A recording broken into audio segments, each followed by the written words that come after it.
Hello అండి. ఈరోజు వీడియోలో ఇంట్లో కూరగాయలు ఏం లేనప్పుడు ఏం కూర చేయాలి అని అనుకుంటాం కదా.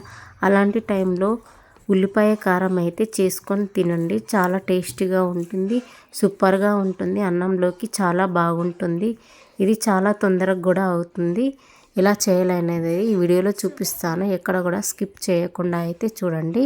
హలో అండి, వెల్కమ్ టు మై ఛానల్. ఈరోజు వీడియోలో ఉల్లిపాయ కారం ఎలా చేయాలనేది అయితే చూపిస్తున్నాను. దీనికోసం అయితే 2-3 ఉల్లిపాయలు అయితే చిన్నగా కట్ చేసి పక్కన పెట్టుకోవాలి. కొద్దిగా గరం మసాలా, కొద్దిగా ధనియాల పొడి, సరిపడంత ఉప్పు, పల్లీలు, కారం, కొద్దిగా కొత్తిమీర, ఒక నిమ్మకాయ అయితే తీసి ఇవన్నీ కూడా పక్కన పెట్టుకోవాలి. ఉల్లిపాయలు అయితే కోసి కడిగి పెట్టుకోవాలి. ఇప్పుడు పల్లీలు వేయించడానికి అయితే స్టవ్ వెలిగించుకొని ఒక పెనం లాంటిది పెట్టుకొని అయితే ఇది వేడెక్కనివ్వాలి.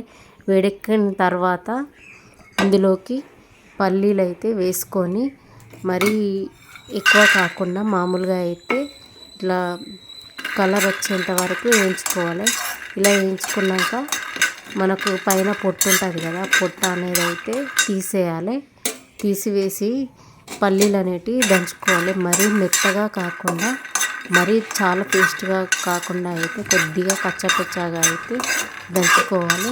చూడండి, వీడియోలో కనిపిస్తున్నట్టుగా కొద్దిగా ఇలా అయితే సరిపోతుంది. ఇలా మనం చేసుకుంటే అయితే ఇది మనకు పన్నుకైతే తగిలి చాలా టేస్టీగా అయితే ఉంటుంది. ఇప్పుడు ఒక రోల్లోకి అయితే వేసుకొని దంచుకోవాలి. మిక్సీ పట్టుకుంటే అయితే చాలా వరకు అయితే పేస్ట్ లాగా అయిపోతుంది. అందుకోసమని నేను ఇలా రోల్లో వేసుకొని దంచుకుంటున్నాను. పేస్ట్ లాగా అయితే చేసుకోకూడదు, కొద్దిగా మామూలుగా కచ్చపిచ్చగా దంచుకోవాలి.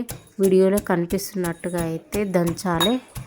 మెల్లమెల్లగా దంచుకుంటూ ఉండాలి. ఎందుకంటే ఫాస్ట్గా దంచితే అయితే కిందికి అనేది పడుతుంది కదా. అలా కాకుండా వీడియోలో కనిపిస్తున్నట్టుగా ఇలా పేస్ట్గా కాకుండా మామూలుగా కచ్చాపిచ్చగా దంచుకోవాలి. దంచి పక్కన పెట్టుకోవాలి.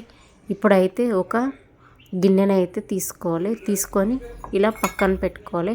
ఇప్పుడు మనం ముందుగా కట్ చేసి పెట్టుకున్న ఉల్లిపాయలు ఆ గిన్నెలోకి వేసుకోవాలి. మొత్తం కూడా ఉల్లిపాయలు వేసుకున్నాక ఇందులోకి సరిపడంత కారం, ఉప్పు వేసుకోవాలి. ఉప్పు వేసిన తర్వాత ధనియా పౌడర్, ఇందులోకి కొద్దిగా గరం మసాలా, పసుపు కూడా వేసుకోవాలి. నేను పసుపు అనేది తర్వాత అయితే వేసుకున్నాను, వీడియోలో అయితే చూపించలే. ఇందులోకి కొత్తిమీర వేసుకొని ఇవన్నీ కూడా ఒకసారి కలుపు. ఇప్పుడు మనం పేస్ట్ దంచుకున్నాం కదా పల్లీలు, ఈ పల్లీలు దంచుకున్నది కూడా ఇందులోకి వేసుకోవాలి. వేసి అయితే కలుపుకోవాలి. ఇలా కలిపిన తర్వాత అయితే కొద్దిసేపు అటు పక్కన పెట్టేసి మనం ఒక నిమ్మకాయ తీసుకొని కట్ చేసుకోవాలి. ఇది మరీ ఎక్కువగా పుల్లగా ఉందని చెప్పేసి రసం అయితే ఎక్కువ వచ్చింది. అందుకోసమని నేను సగమే తీసుకొని అయితే వేసుకున్న రసం అనేది. మీకు తక్కువ అనిపిస్తే ఒక ఫుల్ సైజ్ నిమ్మకాయను కూడా వేసుకోవచ్చు. ఈ నిమ్మకాయ పిండుకొని దీన్ని కూడా మొత్తం ఉల్లిపాయలకు కారం, ధనియా పౌడర్ ఇవన్నీ వేసుకున్నాం కదా, ఇవన్నిటికీ కలిసేటట్టుగా అయితే కలుపుకోవాలి. ఇప్పుడు స్టవ్ వెలిగించుకొని ఒక కడాయి లాంటిది అయితే పెట్టుకొని అందులోకి ఆయిల్ అయితే వేసుకోవాలి. ఆయిల్ కొద్దిగా వేడెక్కనివ్వాలి. మరీ ఎక్కువ కాకుండా మామూలుగా అయితే వేడి చేసుకోవాలి. ఇప్పుడైతే ఇది వేడెక్కుతుంది. ఇది వేడెక్కిన తర్వాత అయితే మనం చేసుకున్నాం కదా ఇంతకుముందు, అవన్నీ కలుపుకున్నాయి. ఆ కలుపుకున్న దాంట్లోకి ఈ నూనె అయితే వేసుకొని మొత్తం కూడా అన్నీ కలిసేటట్టు అయితే కలుపుకోవాలి. ఈ వేడిగా ఉన్నప్పుడే పోసుకోవాలి నూనె అనేది, చల్లగా కాకూడదు. ఇలా నూనె అయితే వేసుకొని మొత్తం కలపాలి. ఇది మొత్తం అన్నీ కూడా మిక్స్ కావాలి. ఇలా కలిసిన తర్వాత అయితే తీసి పక్కన పెట్టుకొని ఇప్పుడు అన్నం వేసుకొని తింటే అయితే చాలా టేస్టీగా ఉంటుంది, సూపర్గా ఉంటుంది. అప్పటికప్పుడు మనం 5 నిమిషాలలో అయితే ఇదైతే చేసుకోవచ్చు. నచ్చితే మీరు కూడా ఒకసారి ట్రై చేయండి, చాలా బాగుంటుంది. అన్నంలోకి చాలా అంటే చాలా బాగుంటుంది. నాకైతే చాలా బాగా నచ్చింది. మీరు కూడా ఒకసారి చేసుకోండి.